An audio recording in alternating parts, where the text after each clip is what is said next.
Congrats, mate. In another grand final series. How do you feel? Good. I feel like I've aged a little bit. I definitely need to go to the barber, get a beard. My monobrow's growing crazy at the moment. Clean myself up and then prepare for Melbourne on Sunday. Is that the stress of what you went through the three-game series against the Wildcats? Or? Yeah, I think so. Just the stress of playoffs, travel, all the good stuff, wanting to win, and being locked in and focused. I haven't got time for a lot of other stuff. So, yeah. That's probably how you describe Friday night. Is it Friday night? No, it's Friday night. Wednesday night. Seemed focused. The whole team just seemed focused, and you had a mission to get it done.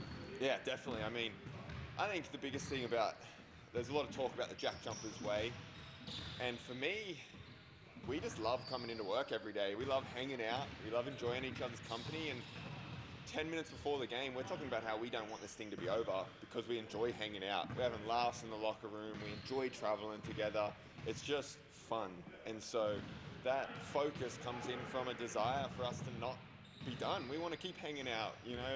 The beauty and the curse of sport is every year it's a new team, guys leave, changes happen, you never know what's going to happen. We've got a group here that we just want to keep playing together, keep having fun and keep playing Jack Jumper basketball.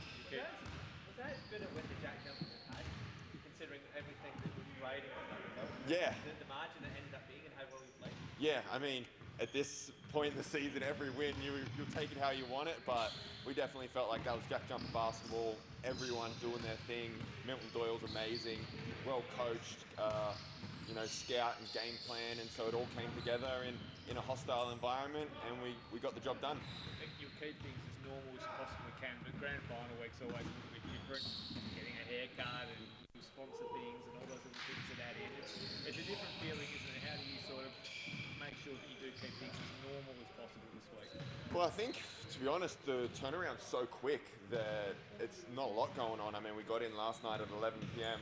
and we fly out tomorrow morning to Melbourne. So we had 4 hours maybe to enjoy it after the game, and then it's locked in. Scout is coming down, recovery. We head down to Kingston Beach today, a couple of us, and it's just preparing the body and the mind to go get Melbourne on Sunday. And the quick turnaround doesn't give us too much time to think and stress. And that's how you like it, I suppose. Just momentum, keep it rolling. Oh, definitely. I mean, I remember sitting at home the other day before our home game, and we were watching Melbourne Illawarra, and that was stressful for me. I was pacing around the room, trying not to stress myself out, so I'm enjoying the quick turnarounds and playing basketball games. Confidence as high as it's ever been, Jack, in the group, given the form you've been in the last month. Yeah, we feel good. I mean, we've felt good for the last couple of months. There was that little rough patch in the season, which I think every team needs to give you some checks and balances to make sure you're doing the right things every day, and we're feeling good and we're excited. Must be proud of the group to be able to go through that rough patch and come out the other end and hopefully win a championship in a week or two's time. Yeah, I mean, it shows the type of character of the guys here, and as I said before, we enjoy coming in, enjoy playing together, and when those rough patches happen, you've got to have some tough conversations, you've got to learn from it, you've got to grow from it, and I think that's what we've done. Melbourne United obviously made it premiers, but do you feel the way Illawarra played, they would really had a lot of men. Do you feel a little bit more confident going in against Melbourne United, big players and maybe had a bit of a tougher series to get them, or they're a bit more gettable? They've been the best team all season, but we're feeling good, and it's going to be one tough physical battle. They got vets. I mean, they're being led by an NBA great, an Australian NBA great, and so it's going to be a fun battle. But we definitely feel like as long as we focus on us, stick to what we do, we have the goodest chances of anyone of bringing this thing home. What about you, mate?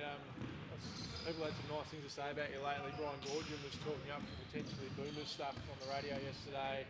I saw a tweet the other night saying you should have an NBA two-way contract. How do you deal with all that sort of stuff that you try and block it out, I guess, and play your best basketball like you've been doing? I let it go to my head and I stopped listening to everyone. No. I got a good circle of people that keep me reality checks every single day, and they're the type of people I want to surround myself with. So I don't know, some days it definitely doesn't feel real. After the game, I went in the room, just sat there by myself for a couple minutes, I'm pretty good. How did this happen? What's going on here? So I definitely have moments of it being like this. I'm still just a kid shooting hoops in my backyard at the age of 7. My mum coaching me, trying to beat down on my little brother, and my big brother beating down on me. So that's kind of how it still feels, and I'm just trying to have fun and enjoy every single moment of it. Obviously, your full focus is on the championship